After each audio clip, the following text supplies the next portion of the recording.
Hi everyone, this is Denise from the University of Sewing with your next installment of Granny's Sampler. This week we've got a nice traditional Jacob's ladder. It's a very old classic block. The directions this week are very simple, very traditional again, nothing too terribly challenging, but I will say for those of you that are beginners, this is a great one to practice on. It's great to practice your precision cutting and piecing techniques. There aren't really points to match so much, just a few, but I'll give you some tips and tricks on how to get those lined up just the way you want them. This is our test block, and we're going to finish the other block for you today. So let's get started. This block, like most of the others, is a basic 9 patch. It's a variation on that. So we've got one row here. Move these guys over. We've got one row here, and then this one is going to go in the middle. We're going to put that 4 patch together, and we've got some half square triangles that we've got to finish. So let's start with those. We've got our blocks cut to the square to the right size that was in our book. Again, this is the Granny's 1930 sampler book by Ricky Timms. The patterns in the blocks are based on the story of Lizzy Albright and the Attic Window, which is by Ricky Timms and his friend Cat Bowser. Would make a great holiday gift as a read aloud for some young people, children, grandchildren. And keep in mind, even with COVID, you can do that over Zoom or a Skype phone call. That might be a fun way to connect and share a great story and some fun sewing ideas.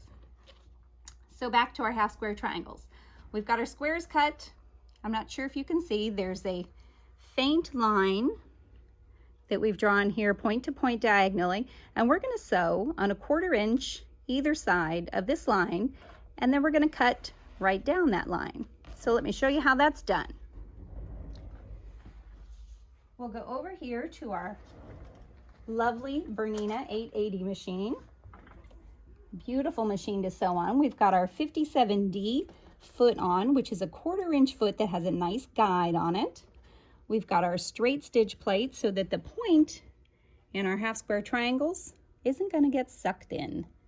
That's such a pain when that happens, but that straight stitch plate almost eliminates that issue. So let's get started. Take this guy here, and we're going to take this line to the outside of our presser foot. Here's the edge, and you can see where that line is. I'm going to bump the fabric here right up to where that needle is, and using my foot controller, I'm going to drop that needle down. Make sure the points here are lined up on this line, which is a 1/4 inch to the left of the center. And we're going to sew straight down. I love the sound of this machine. It's so quiet, it just hums along. Nice and straight. And we'll stop and cut our threads and spin it around to do the other side. The 880 machine has several quilting stitches on it. The one that I'm using today is number 1326, which is specific for piecing. So the stitch length is a little shorter, which is going to make those seams a little stronger, which is great on those quilts that we know we're going to get loved on. And we'll just zip down here to the end, nice and straight. Snip those threads, and then we can cut our block, and we'll have those 2 half square triangle units. So let's go over here and trim this. Oops. And I do need a ruler. Do we have a ruler handy? Nope, we don't. Okay, we're gonna wing it. So right on the line, and again, this is a 1/4 inch from where we stitched, which is a good traditional seam for quilting. Almost got it. Couple little pesky threads there. There we go. And now we can go over to the iron and press these guys open. come on over here and we'll do our usual press to the dark side. My kids always think that sounds like something from Star Wars. Why not, right? So we're going to tap it here. Heat set those seams. Of course, we know that heat shrinks the threads in the fabric as well as the thread that we use to stitch. Closes everything up nice and tight. Flip these guys over. Now the tricky part here is not to stretch it. So we're just going to press it gently. And then we're going to give it a little shot of steam. And using our wool ironing mat here, it's heating from the bottom up as well as the top down. It's almost like pressing from both sides. So the wool mat and most of the items that we're showing today are available on our website at theuniversityofsewing.com. If you have any questions about those items, you're not sure about them, you're welcome to draw us an email. And that email address is info@universityofsewing.com.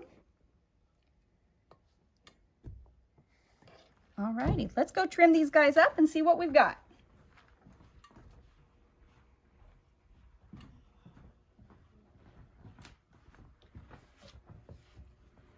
Now for this, the directions for this block, we do have some templates that we use. These really are trim guides more than anything else. And my tip and suggestion here is that the template plastic that you use should be a nice thick one, because we're going to use that as a guide to cut.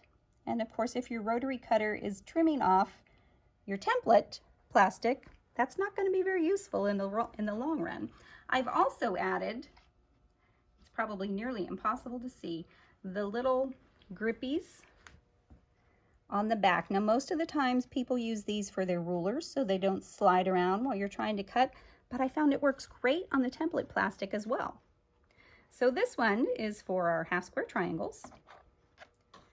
And we're going to lay this guy here. Let me move these out of the way. Now the secret is to get the line that we drew on our template plastic right on that seam and keep that nice and straight. And now we're going to trim. And again, you want to trim your fabric, not your template plastic.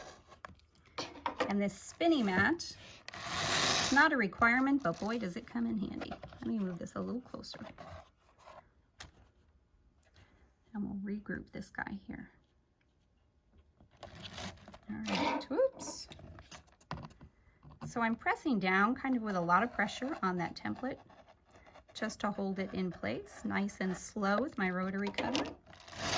And I'm holding my hand in place while I spin the mat.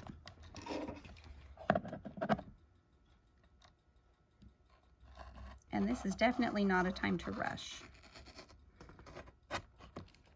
Maybe a good time to have decaf coffee. Last side here.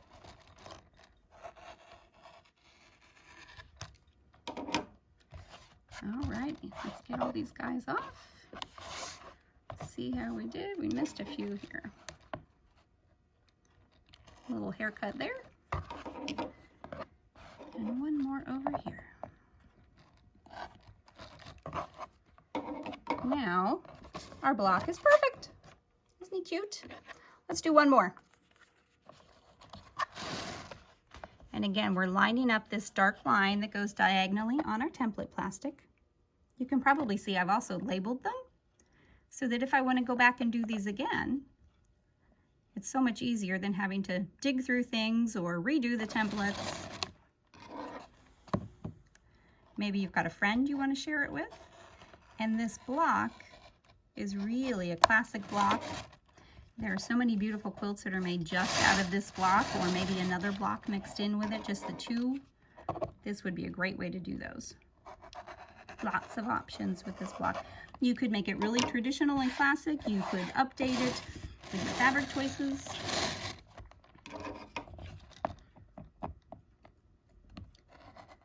Just be nice and slow. The idea, of course, is to keep all of your fingers during the process. One more.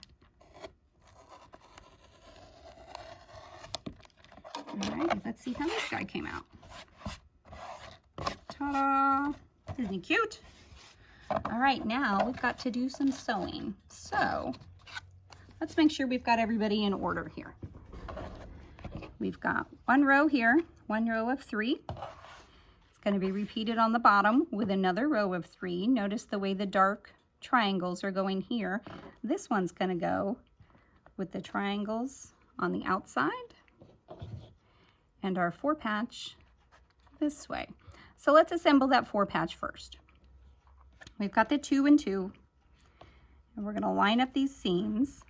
You can maybe see the stitching line here, and the idea is to line that up, if we peel this back a little, right at this seam here. And if you have pressed in opposite directions, you can nest them, and you can really feel that. They kind of butt up against each other and will hold nice and snug in place. All right, we're going to stitch. Let's make sure. Yep, I want to make sure these lines are going the same way. It's not real important, but it would drive me a little bananas, I think, if they were the only ones that didn't. So one more time, let's line these guys up.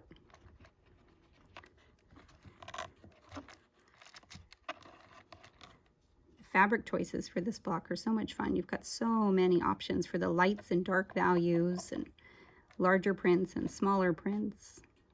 All right, let's take this guy to the sewing machine.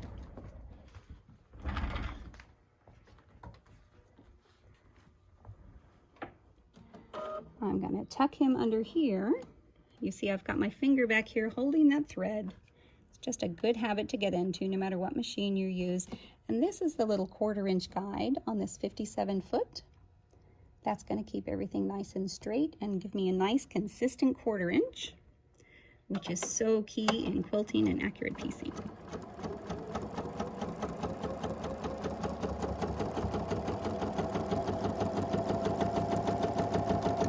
And there we go. Snip those threads. And let's see how we did. I think it looks pretty darn good. What do you think? Those purples are so sweet, I think. A little bit of pink mixed in there. And we can just finger press this guy here, just to get him to behave a little bit. And now let's go find our half square triangles and attach them to either side of this one. So just double checking our layout here. We've got these 2 pointing this way, these 2 pointing this way. I'm going to turn. That looks a little better, don't you think? Let's do that. And we're going to line these up. You know what we didn't do? This is why they're a little big. We have to use the other trim tool to trim this guy down. He's a little bit too big. So let's do one more trimming. And this one is a little different. You can see it's got the lines going both directions. And we're going to line that up on the seam lines of that 4 patch and trim just like we did on the half square triangles. Finger press a little more aggressively here just to make sure it behaves. Line this guy up here. And you can see we've got some good extra space here. I like directions that do that so that you can cut down to an accurate size.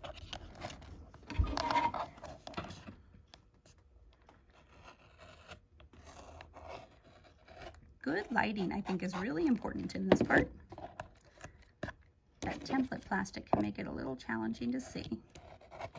I'm going to hold that nice and snug and spin my mat. And let's do this side. I did try laying a ruler on top of my template plastic just to see how that would work. Didn't work very well. Might work for you, but I wasn't very successful. Well, that one little guy. There we go. And I can see that my template has shifted just a little, so I'm going to scoot it back down.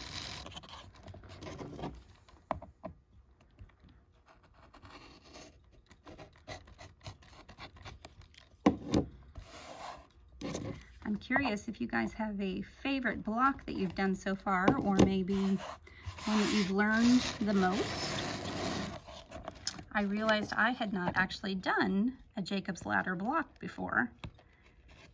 So it was kind of cool for me to do one that is, you know, such a classic and such a traditional one. Well, it's kind of like required reading in school, I think. There are some blocks that I think everybody should have to do. That looks better. Now, let's put this back together. So we've got our top row, we've got our bottom row, half square triangles in place. And now we can assemble. And they'll fit so much better now that everybody's trimmed properly. And we're gonna line up this corner and this corner, keeping this edge nice and straight, and over to the sewing machine.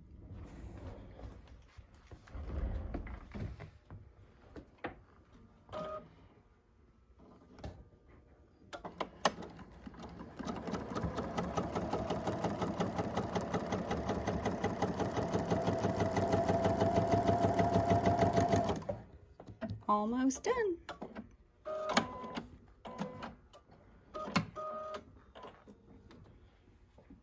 And I'm going to take my little scissors here and trim off a thread or two just so they're not in the way. This little stash and store gadget I think is very handy, and we have them in two sizes. That's the small, and there is one that's probably about twice that size. It's larger. All right, one more, and then we can put our rows together.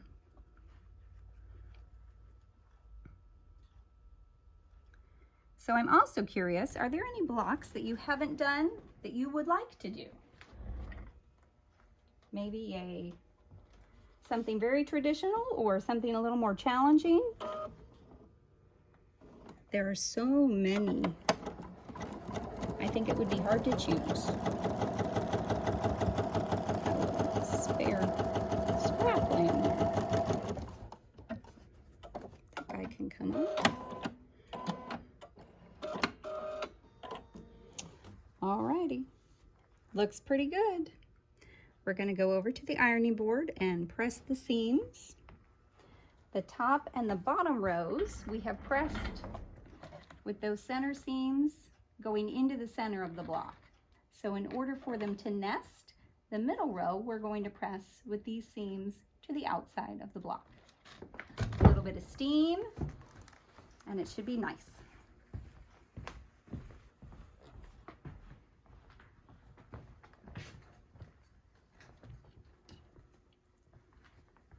And again, the tricky part is to press, not slide.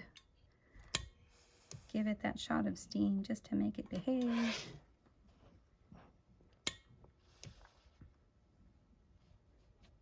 And this one, let's make sure he cooperates here.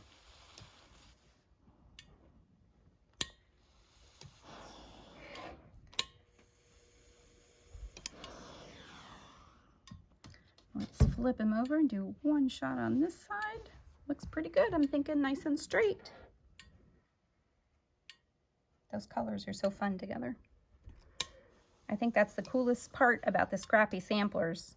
So you can do absolutely anything and it's going to be gorgeous. Alrighty, let's finish it off.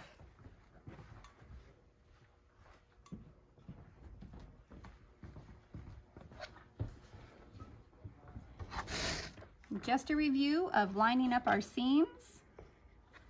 You can see we've got seams here and here. We're going to flip this guy over. And the idea is to get this seam line right on here. And because we have pressed in opposite directions, things are going to nestle in nicely there.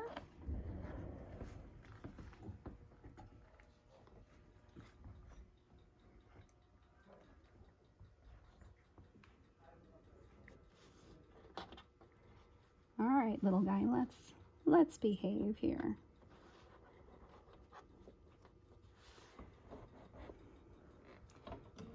For those of you maybe that are joining us for the first time, we are a sewing shop, fabric shop, full-service Bernina dealer in Bloomington, Indiana. We'd love to have you visit us either in person or online. We do quilting types of sewing. We have all kinds of things to help you with that. We also do garment sewing, all kinds of patterns and tips and tricks. And one of my favorite things about our shop is everybody here sews, and actually sews a lot. So we don't have just salespeople that say, oh yeah, that's over there. If you have a question about a project, odds are there's somebody in the shop that has either done that or done something similar. But there's always somebody here who can help you walk through your projects. It's one of our favorite things to do, actually. Alrighty, almost done. Let's get this last guy in here. And again, we're going to line up those seams. You can just peek in there, and if you are a pinner, this would be the place to pin. If you've got wonder clips, this would be the time to use those. They're pretty handy.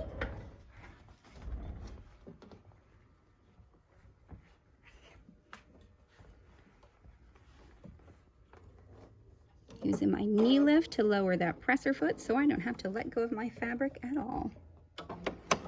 It's one of my favorite features about Bernina machines. And I'm just going to peek in here, make sure we're in good shape. A little adjusting.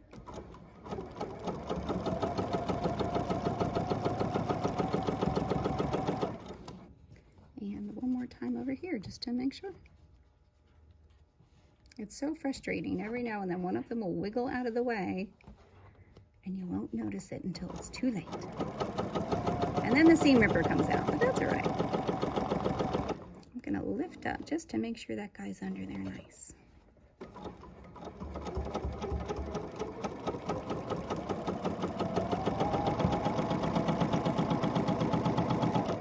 Alrighty, let's see how we did.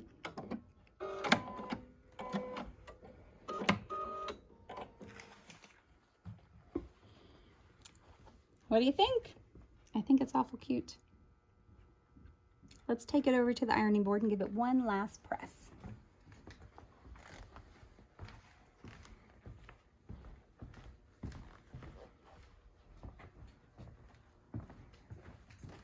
Alrighty. And this time I'm going to press these seams away from the center. Give them just a little gentle press and then hit them with some steam.